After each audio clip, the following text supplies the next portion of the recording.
Hi there, it's Peter Ryan from Fluent Leadership, and I'm really pleased today to be introducing you to Lucy Lloyd, who's the CEO and co-founder of MentorLoop. Hello, Lucy. How are you? Very well, thanks. Thanks so much for having me, Pete. Oh, look, this has been something I've been looking forward to because, well, simply because I think mentoring is such an important part of people's careers and indeed their lives. And I'm really excited to see, the features and the benefits of actually this MentorLoop program that you've co-created with Heidi. Having been in HR for quite some time, I'm actually very, very old. I've seen traditional mentoring programs that are quite cumbersome, they're programmatic, and sometimes they fall by the wayside because it's just such an administrative burden to check up on people. And you're never really sure how much rubber's actually hitting the road, how much benefit's actually being realised. So that's why I'm excited by MentorLoop. And I suppose that leads in nicely to talking about sort of, the fact that you saw that need and how that came about. Sure. So yeah, Heidi, my co-founder, and I, we were friends before MentorLoop, and we're still friends. We co-founded it together after a conversation like everybody has with their friends. We were having a glass of wine, we were talking about our own careers and the transitions that you inevitably go through in your careers. Whether you're entering a new industry, starting a new job, you can't see round corners. And so we started talking about mentoring as a way to equip you to navigate those transitions. And that kind of led to, well, what if there was a dating site for mentoring relationships? And that led to a whole lot of research that we did with organizations running mentoring programs. And we saw the same things again and again, which was, as you've alluded to, that admin burden getting in the way of what mentoring is really about. So people were up to their elbows in spreadsheets and emails. They couldn't scale. It became kind of just too much overhead to actually optimize success. The second thing was, there was this phenomenon of this flurry of activity up front, but once the match was made, those relationships were kind of left to wither on the vine. People were left to their own devices and so lost momentum. And then finally, it was really difficult to measure and demonstrate success. I think we all appreciate that mentoring is wonderful, but we wanted to get a little bit harder with the results. And so how does mentoring actually impact engagement, retention, productivity, etc. And so what we've built is a platform that helps ease that admin burden, enables kind of deeper connection across organizations, but outcomes-based connections, that are there for professional and personal goal. And it helps, with real-time engagement monitoring for people leaders, and also just general sentiment monitoring amongst their teams as well. And so it makes kind of building a mentoring culture swift, scalable, and visible for organizations. And I think it is that, for me, that real-time sentiment monitoring that is just, it sets it so much apart from the trailing indicators that you may or may not get of questionable quality from traditional models of doing the ring around or doing a survey monkey survey. Absolutely.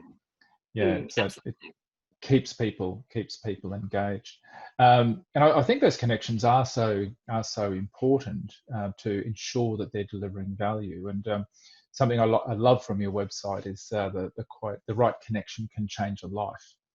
And to me, that strikes at the heart of the importance of mentoring, and also talks to the importance of connection, particularly in the new normal in which we're working, a lot of virtual work and remote work, and that sort of flexibility. So have you seen a lot of benefits in that sort of environment now? Yeah, absolutely. And I think what we mean by the right connection can change your life is kind of what it says, as a first order thing, which is that, we do have these life-changing connections that we make, but also kind of breaking it down into like at the micro level, you don't always know what's life-changing in the moment. And so the more of these connections you have, the more cups of coffee, the more insights that you gather from other people who might have more experience or even be at your peer level.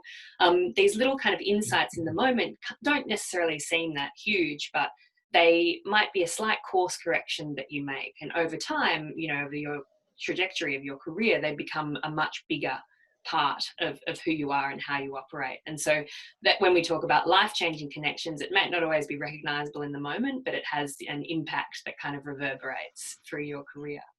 And absolutely, in the current environment, the remote and flexible work has been absolutely accelerated by global events, and we're working in a very different future, or towards a very different future. And so for us, what comes to the forefront in that new reality is the benefit of asynchronous communication, and that is communicating on your own terms. And because we aren't in offices together, we're not all keeping the same time, we have this opportunity to communicate on your own terms. You craft your day to suit yourself. You can feel the benefits of that. You can work the hours that suit you around the other things that you need to do. And what this does is it makes these life-changing connections actually more accessible for people. And not just the connections, but any learning and development opportunities. And whereas formerly mentoring favoured the bold, it favoured people who had great networks, who were in the right place at the right time. Now there's an opportunity for people to put themselves in those connections and those relationships that they might not have otherwise been able to access. Yeah, and I think the connections are so important, and multiple different types of connections are so important in this environment where there's been a massive change. And so for some people, it's brand new, working in an isolated virtual environment. And I think there's mental health concerns about that as well. So people feeling isolated can actually have that impact. So keeping those connections are vital. Yeah, absolutely. And it's kind of at two levels, isn't it? Because it's the rapid rate of change and the disruption and kind of the fear that happens with that. But then also the nature of the change has put us in our own homes, kind of, locked down essentially.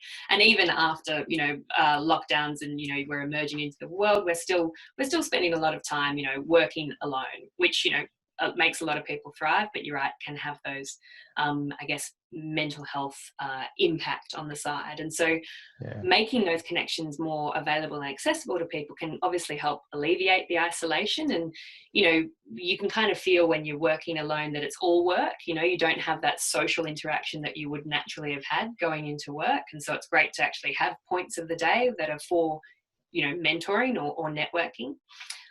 The other thing that mentoring does is, when we are kind of isolated and while we're kind of, waiting to see, how the pandemic plays out, we can all feel like we're on pause a little bit, like we're in a bit of a limbo. It's hard to plan for the future while the future's still kind of revealing itself. And so what mentoring does is it helps people feel like they're moving forward, they're developing. And I know personally, I if I don't feel like I'm learning new things, I feel like I'm going backwards. And so it's important to kind of feel like we've got mastery, where we're taking in new information and developing ourselves. And then the final thing with mentoring specifically is it actually is a really human way to check in on each other. And, I think with organizations, that even there's just the scale of checking in on people means that they're running surveys or they're doing things that don't feel very human. But if you're connecting your people in deeper relationships, then they're looking out for each other and they're feeling part of something bigger as well, which can help with their mental health and well-being. Yeah, absolutely. Something that I've always been fascinated about is reverse mentoring.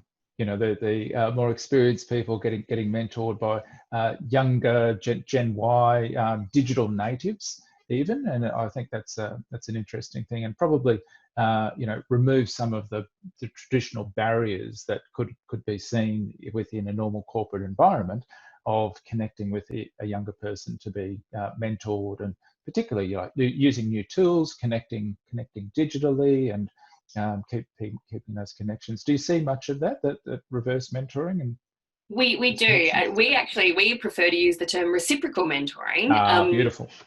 Because we even, like, by saying reverse, you're still kind of talking about something that's one way, and actually all mentoring is two-way. You know, each person gives of themselves and receives benefit, and whether it's the exchange of enthusiasm for experience or whether it's actually technical skills, whatever it is, like both parties are benefiting. So we do like to talk about reciprocal mentoring, but reverse can be a very handy term as well if you're trying to sell a program into some older people in an organization too. Yeah, absolutely, absolutely. And but you're not just seeing this the benefits in organisations or corporates, are you? You're seeing it more broadly. Can you talk to us a little bit about that and what sort of connections you're seeing outside of those environments? Yeah, absolutely. I think we've seen this real, just encouraging and, like it's a bit corny, but heartwarming kind of surge of interest in programs where organizations like, not traditional corporates, but it might be local government or industry associations are looking for ways to kind of impart connection and meaning to their membership bases or their communities. And so one is the City of Melbourne is running a mentoring program for young musicians to connect with more senior musicians and help them kind of hone their craft and enter the industry. We're also speaking to a number of kind of sporting organisations like the United States Tennis Association about connecting their officials in mentoring relationships. And we work with an amazing organisation called Women Offshore, who are literally connecting women offshore, as in they're on submarines or offshore oil rigs or cruise ships or whatever it happens to be, to help them navigate what is traditionally a very male-dominated industry. And so, connection doesn't have to just mean, or mentoring doesn't have to just mean professional, like there is a blurring of personal and professional, and it's at that intersection that mentoring really thrives for people. Yeah. No, that's fantastic, and I love the notion of sort of connecting, almost globally. Being able to, just break down all those barriers, and being offshore and fly in, fly out work and those sort of traditionally isolating environments. Yeah, can have huge impacts, because we don't just work in within sort of traditional groups or hierarchical structures anymore, do we? And I think a lot of the work does get done by connections and creating virtual teams or virtual support networks in that way. And I mean, obviously, you'd be seeing a lot of that cross departments, cross specialties, cross disciplines throughout the system. Yeah, absolutely. I think particularly with the shift to virtual, that kind of virtual mentoring reveals the power of networks to get things done. And it is like that cross-pollination of ideas where formerly you might have been locked into a team or locked into a silo or a department or whatever it happens to be. There's this opportunity now to cut across the streams and cut across the hierarchy, because the real work gets done in networks, and you can't always go to your boss for help or advice. You might want to chat to someone else's boss or Jemima in accounts, or, it's very difficult in this new reality to walk down the hall and, ask a question. And so we need to make a way to create those non-obvious connections that actually can have, a real lasting impact on both the individuals and the organizations involved. And there still needs to be a replacement for water cooler chat and the networking nights and those those incidental social things that happen in a workplace. And so much more than just sort of instant chat or that sort of in the moment sort of, it's real connection and it's real development for the individuals and relationship building.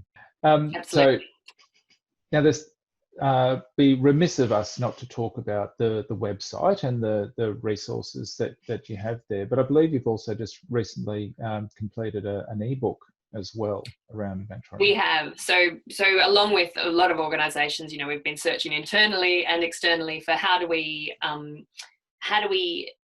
make, how do we help people to connect and to realize their potential even while they might be facing kind of obstacles in their day to day. And so what we've been doing is producing a lot of resources around remote work, remote leadership, and of course remote mentoring.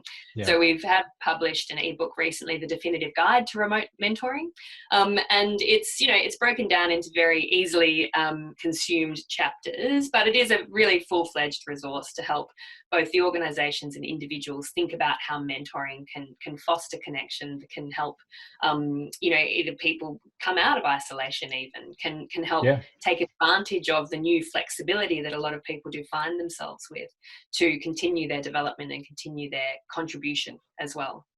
Yeah, and wouldn't it be marvelous, when we do come back in some sort of hybrid fashion into the offices, if organisations were able to see deeper connection, more collaboration, the virtual sort of networks that have been created because of this environment, because of a tool that's enabled them to do that.